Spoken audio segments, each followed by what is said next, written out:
मित्रों नमस्कार। चलिए आज चलते चलते हम महाजनपदों के बारे में चर्चा करते हैं।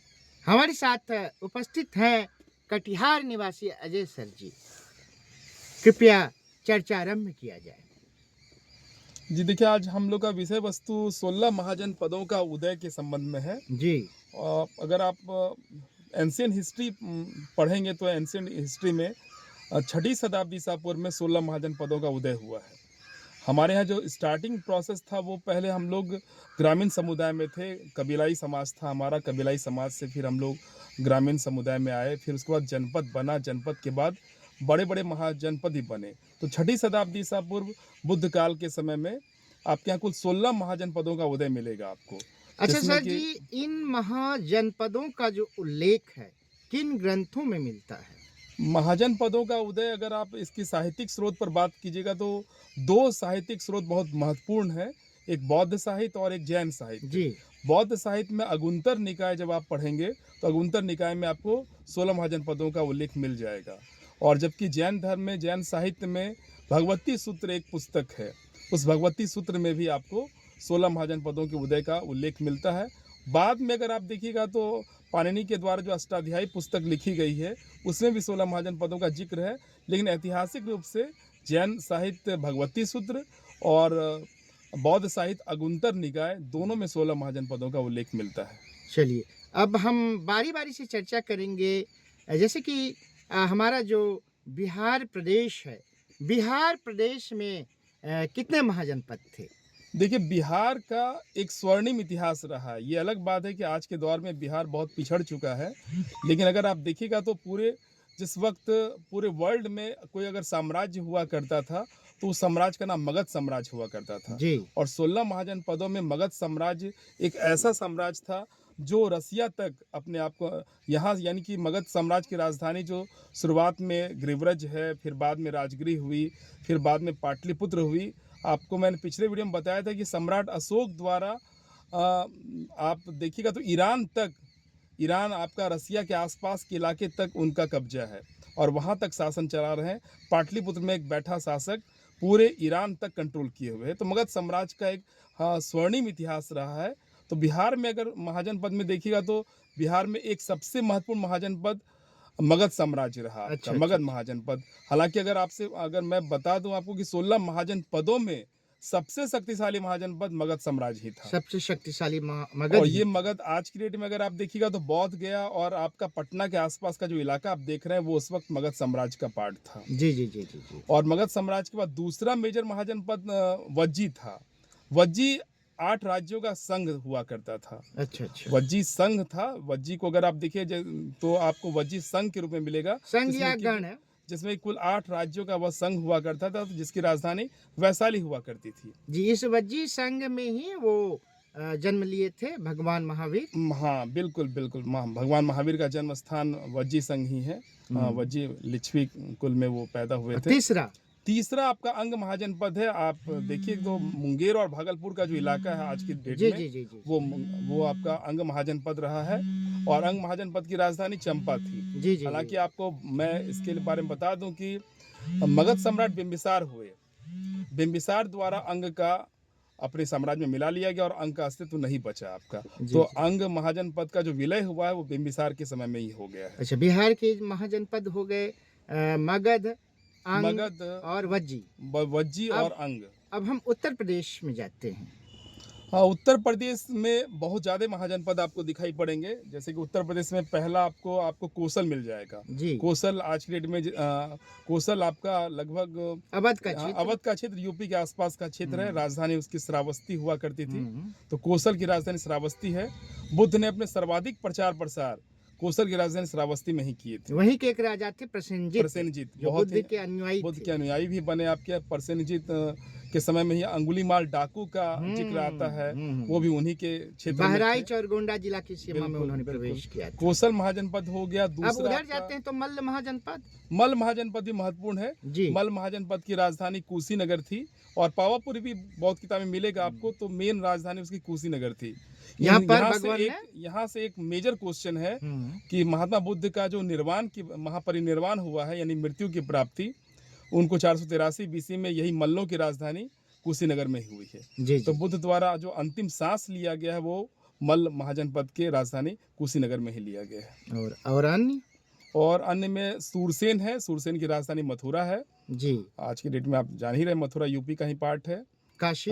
काशी हो गया, काशी एक बहुत ही महत्वपूर्ण महाजनपद है जिसकी राजधानी वाराणसी हुआ करती थी। आज भी काशी बनारस के रूप में बहुत प्रसिद्ध जगह है।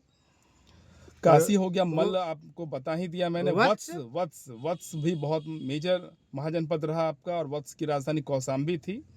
ये भी आपके यूपी का ही पार्ट है। वत्स का ही एक शासक था उदयन। उदयन बिल्कुल उदयन। उदयन देखिए, अगर आप देखिएगा तो मगध साम्राज्य में पहला वंश का नाम मौर्य वंश हर्यक वंश हुआ। हर्यक वंश का पहला शासक बिंबिसार था। बिंबिसार के बाद उसका पुत्र अजातशत्रु गद्दी पर बैठे, और अजातशत्रु के बाद उनका पुत्र उदयन। ये उदयन द्वारा ही पाटलिपुत्र नामक शहर बसाया भी गया था। तो उदयन एक फेमस शासक रहे हैं हर्यक वंश के, जिसके द्वारा पाटलिपुत्र नामक नगर बसाया गया, जो आज की डेट में आप जिसे पटना आप कहते हैं। जी। उसके बाद महाजनपद पांचाल। हाँ, पांचाल भी यूपी का ही पार्ट है आज की डेट में, जिसकी 2 राजधानी हुआ करती थी, एक अहिछत्र और एक काम्पिल्य। यानी उसका 2 पार्ट था, उत्तरी भाग और दक्षिणी भाग। तो उत्तरी राजधानी अहिछत्र हुआ करती थी और दक्षिण की राजधानी काम्पिल्य हुआ करती थी। जी। वर्तमान में, हाँ बोलिए सर। पांचाल भी एक आपका बहुत ही बड़ा महाजनपद रहा है और बहुत ही शिक्षित महाजनपद रहा है आपका। जी। पांचाली यहीं की थी, है ना? हाँ, ये महाभारत के काल में आप कह सकते हैं कि पांचाल देश की थी। तो पांचाली द्रुपद की पुत्री। पांचाल के जो शासक थे महाभारत काल में वो द्रुपद थे, और द्रुपद की पुत्री आपकी द्रौपदी थी, और उनका एक पुत्र धृष्टद्युम्न का उल्लेख मिलता है महाभारत के काल में। तो ये महाभारत से संबंधित क्वेश्चन है।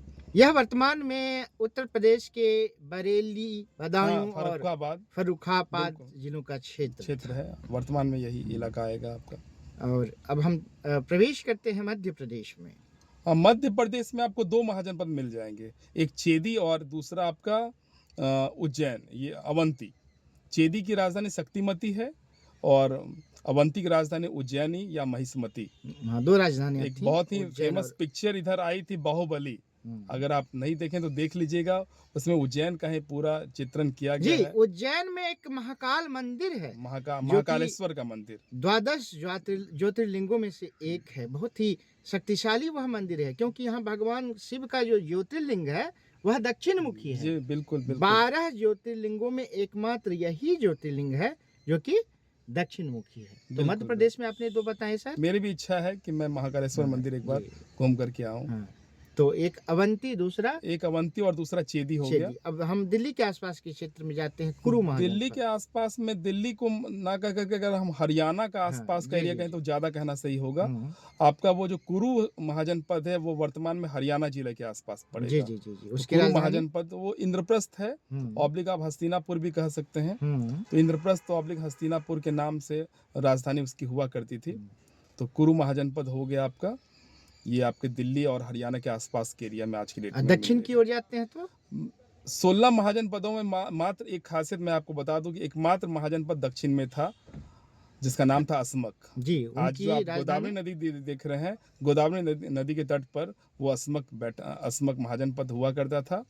कंपटीशन बैच वाले लोग के लिए एक बहुत मेजर क्वेश्चन है कि 16 महाजनपद में एकमात्र महाजनपद का नाम बताएं जो दक्षिण में स्थित था। जी। तो उसका नाम अस्मक हो जाएगा। और अस्मक की राजधानी पोटना या पोटली है। अब हम बात करते हैं कश्मीर की, तो वहाँ कौन सा महाजनपद था सर? कश्मीर में आपको कंबोज मिल जाएगा। आज वर्तमान में आपका हजारा डिस्ट्रिक्ट के आसपास का एरिया आ जाएगा। तो कंबोज की राजधानी हाटक हुआ करती थी। शायद वह अपने उत्तम कोटि के घोड़ों के लिए प्रसिद्ध था। हाँ। अब हम चलते हैं अफगानिस्तान की ओर। अफगानिस्तान पाकिस्तान का एरिया अगर आप देखिएगा तो वहाँ पर भी आपको महाजनपद मिलेंगे, और एक तो बहुत महत्वपूर्ण महाजनपद मिलेगा गांधार। जी। गांधार की राजधानी तक्षशिला मिलेगी। तक्षशिला का स्वर्णिम इतिहास रहा। तक्षशिला विश्वविद्यालय विश्व का सबसे प्राचीनतम विश्वविद्यालय में से एक है, चाणक्य यहाँ के शिक्षक भारत में ही एक समय स्थित था। हालांकि आज की डेट में वो पाकिस्तान अफगानिस्तान की सीमा में मिलेगा आपको। अफगानिस्तान की ही सीमा के आसपास में है तक्षशिला विश्वविद्यालय। महाभारत से जुड़ा हुआ, महाभारत से भी तक्षशिला जुड़ा हुआ है आपका। और वो जो वनवास का पीरियड है, जहाँ तक मुझे याद आ रहा है, तो वो वनवास संभवतः तक्षशिला तरफ ही पांडु गांधारी यहीं की धनुष है हाँ शायद। गांधारी यहीं की थी। देखिए ये सब महाभारत की किताबों में है। वो अब इस पर चूंकि एनसीईआरटी का अप्रूवल नहीं है, इसलिए मैं इस पर ज़्यादा बात नहीं कर पाऊंगा, क्योंकि एनसीईआरटी जो कहेगी वही हम लोग को मानना पड़ेगा। चलिए, तो इस प्रकार लगभग हमने सभी महाजनपदों के बारे में संक्षेप में जाना। इसके लिए हम अजय सर जी का तहे दिल से शुक्रिया अदा करते हैं और मिलते हैं अगली वीडियो में। नमस्कार। नमस्कार।